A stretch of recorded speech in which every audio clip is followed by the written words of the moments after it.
Vous êtes-vous déjà demandé comment quelqu'un peut passer de la richesse à des poches vides?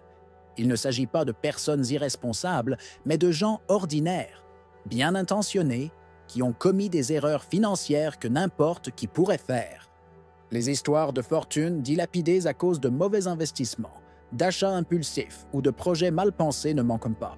Et le pire, c'est que beaucoup tombent sans s'en rendre compte, jusqu'à ce qu'il soit trop tard. Le problème n'est pas seulement de perdre de l'argent, c'est la honte, le stress, l'anxiété de regarder son compte bancaire sans savoir comment on en est arrivé là, de l'utilisation excessive des cartes de crédit à la chute dans le piège du devenir riche rapidement. Certains schémas se répètent encore et encore. Et savez-vous ce qui est le plus absurde? Toutes ces erreurs peuvent être évitées avec un peu d'information, de bon sens et surtout, une bonne dose de culture financière.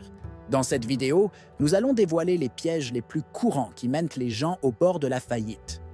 Mais pas pour vous juger, plutôt pour vous aider à ouvrir les yeux avant de faire un faux pas. Si vous voulez protéger votre argent, prendre des décisions plus intelligentes et construire une base solide, restez jusqu'à la fin, car comprendre ces erreurs peut faire la différence entre vivre à la limite ou avec une tranquillité financière. Certains entendent un conseil lors d'un repas familial dominical et, dès le lendemain, investissent toutes leurs économies dans une opportunité unique. Le problème, c'est que, sans étudier un minimum le marché, cette précipitation devient un piège. Beaucoup se lancent dans des aventures risquées, en pensant qu'ils vont devenir riches, mais finissent par se heurter à la réalité. Comme le dit le proverbe, qui ne sait pas toréer, qu'il ne descende pas dans l'arène. Investir sans préparation, c'est jouer à la roulette russe avec son avenir financier. Il est facile de confondre courage et imprudence. Miser gros sur quelque chose que l'on connaît à peine n'est pas du courage, c'est un manque de stratégie. Ensuite, lorsque le château de cartes se fondre, vient le désespoir et avec lui les conséquences mauvais investissements, perte d'argent, frustration et même faillite dans les cas les plus extrêmes. Une lecture simple comme L'investisseur intelligent de Benjamin Graham peut vous aider à distinguer les promesses vides des opportunités réelles. Dans ce jeu, la connaissance vaut plus que l'argent. Si vous vous emballez facilement avec des promesses de rentabilité assurées, attention, vous pourriez être face à un schéma classique de devenir riche rapidement. Et ceux-là, croyez-moi, ne finissent jamais bien. Au lieu de vous laisser emporter par la mode du moment, commencez par des investissements plus stables et compréhensibles. Les bons du trésor, les fonds réputés ou même un dépôt à terme dans une banque fiable sont des portes d'entrée plus sûres. Il ne s'agit pas d'éviter le risque, mais d'apprendre à le gérer. Et cela ne s'obtient qu'avec de l'étude, du temps et des décisions intelligentes. Les cartes de crédit peuvent être un outil puissant ou un piège silencieux. Tout dépend de la façon dont vous les utilisez. Le problème, c'est qu'avec cet argent facile en poche, beaucoup de gens commencent à dépenser comme s'ils n'y avaient pas de lendemain. Ce qui commence par un dîner, une nouvelle paire de chaussures ou un smartphone dernier cri, finit par devenir une boule de neige. Et vous voilà, pris au piège de la dette sans même vous rendre compte de comment vous en êtes arrivé là. L'utilisation irresponsable des cartes ne génère pas seulement des dettes de cartes de crédit, mais peut ruiner votre historique financier pendant des années.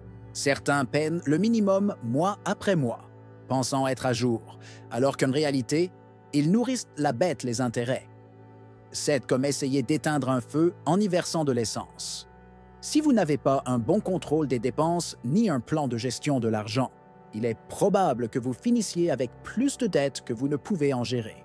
Une façon pratique d'éviter ce piège est d'utiliser la carte comme si c'était de l'argent réel, et non une extension infinie de votre compte.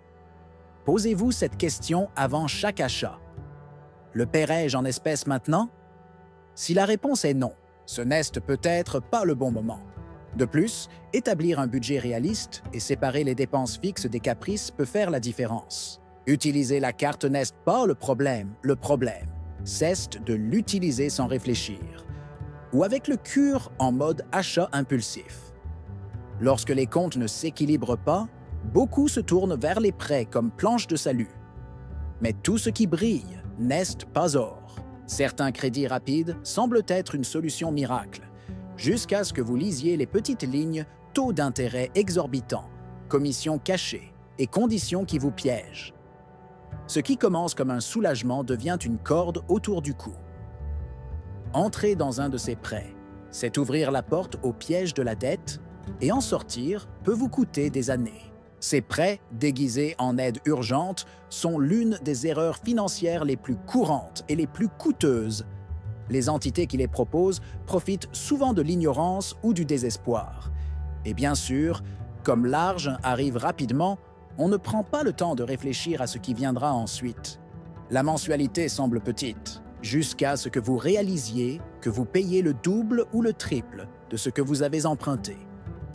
Sans une bonne base de culture financière, il est très facile de tomber dans ce piège. Que faire alors? D'abord, évitez de prendre des décisions sous pression. Si vous avez besoin d'argent, comparez les options, posez des questions, lisez les conditions calmement. Parlez à votre banque, consultez un conseiller financier ou même examinez des solutions comme la consolidation de dettes.